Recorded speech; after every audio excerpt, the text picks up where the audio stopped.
सभी को नमस्कार। हमारे central government employ weekly magazine episode number 58 में आप सभी का स्वागत है। ये हमारा एक छोटा सा प्रयास है जहां पे हम central government, state government, bank, PSU etcetera से रिलेटेड एम्प्लॉयज के लिए इम्पोर्टेंट जानकारी आपके सामने सरल भाषा में लेके आते हैं। तो अगर आपको हमारा प्रयास पसंद आए तो वीडियो को लाइक कीजिए, शेयर कीजिए और चैनल को सब्सक्राइब कीजिए।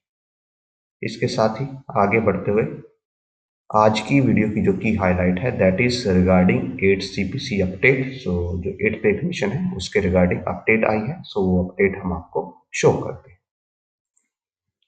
सो ये देख सकते हैं आप अपनी स्क्रीन पे, ये न्यूज़पेपर द हिंदू की ऑफिशियल वेबसाइट से हमने लिया है।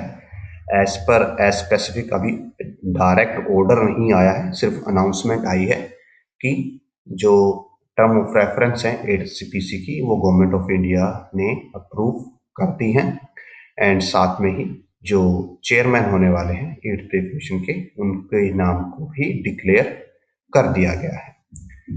सो बेसिक डिटेल्स आपके पास ऑलरेडी होपफुली न्यूज़ के थ्रू पहुंच चुकी होंगी कि 8 CPC को अप्रूव कर दिया गया है एंड यहाँ पे हम जो आपको सिर्फ इम्पोर्टेंट जानकारी दे रहे हैं दैट जो रिकमेंडेशन है उसके लिए 18 महीने का समय बोला गया है एंड जो यहाँ पे जस्टिस रंजना प्रकाश देसाई हैं जो कि यहाँ पे एज ए चेयरपर्सन एक्ट करेंगी और जो IIM बेंगलोर है वहाँ से भी एक पार्ट टाइम मेंबर लिए गए हैं सो दैट आगे के काम किया जा सके ना।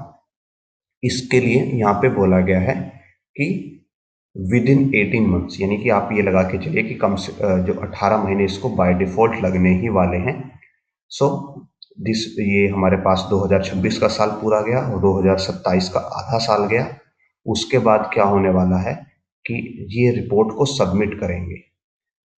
पे कमीशन की रिपोर्ट सबमिट होने का मीनिंग ये नहीं हो जाता कि पे कमीशन फाइनल हो गया और अभी जो भी उसके अंदर रिकमेंडेशन थी वो फाइनल हो जाएंगी।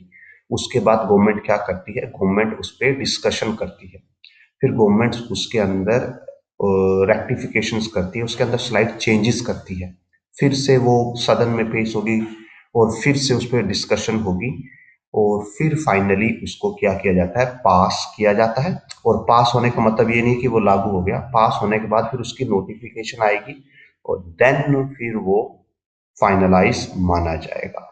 सो यहाँ पे बहुत सी यूनियंस हैं जो इसको टाइम मैनेजमेंट की बात कर रही है इसके रिगार्डिंग की। जब दिल्ली के इलेक्शन थे तब इसके लिए अनाउंसमेंट की गई थी। अब बिहार के इलेक्शन है तो इसके रिगार्डिंग जो बॉडी है उसको फॉर्म कर दिया गया है।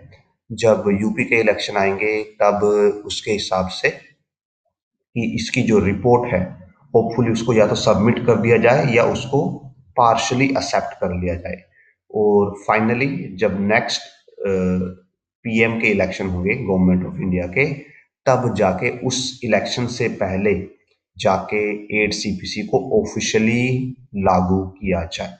तो इसके हिसाब से ऑलमोस्ट अभी 2.5 से 3 साल पड़े हैं 8 पे कमीशन को प्रॉपर वे में लागू होने में। और उसमें आपका लॉस क्या है, फर्स्ट ऑफ ऑल आपका पैसा आपको लेट मिलेगा एंड सेकंड पॉइंट, जब वो आपको पैसा एरियर्स जो सारे के सारे बल्क में एक साथ मिलेंगे, अगर वही पैसा अभी आपको टाइमली मिलता तो आपको उस पर एक्स्ट्रा टैक्स नहीं देना पड़ता क्योंकि आपकी वो ईयरली इनकम में एडजस्ट हो जाता। बट जब वो पूरा 3 साल का पैसा एकदम आपके पास आएगा तो इनडायरेक्टली गवर्नमेंट ने आपको पैसा दे के भी आपसे वापस ले लिया, बिकॉज फिर उस पर क्या लगेगा, क्योंकि पैसा आपके पास लमसम आया है तो आप पे उसका कंबाइंड टैक्स लगेगा जो कि आप इंडिविजुअल ईयर में आपको नहीं देना पड़ता। सो इनडायरेक्टली गवर्नमेंट आपको वहां पे पैसा दे के भी आपसे पैसा वापस ले लेगी। So this will be the we can say side effect कि जो गवर्नमेंट ये 3 साल डिले करेगी अपने बेनिफिट के इलेक्शंस के लिए, एम्प्लॉइज को उसका क्या साइड इफेक्ट होने वाला है। सो आज की वीडियो में इतना ही। अगर आपको वीडियो पसंद आए तो लाइक कीजिए, शेयर कीजिए, चैनल को सब्सक्राइब कीजिए और हम आपके सामने हर वीक ऐसे ही जो लेटेस्ट अपडेट होंगी आपके सामने लेके आते रहेंगे। धन्यवाद।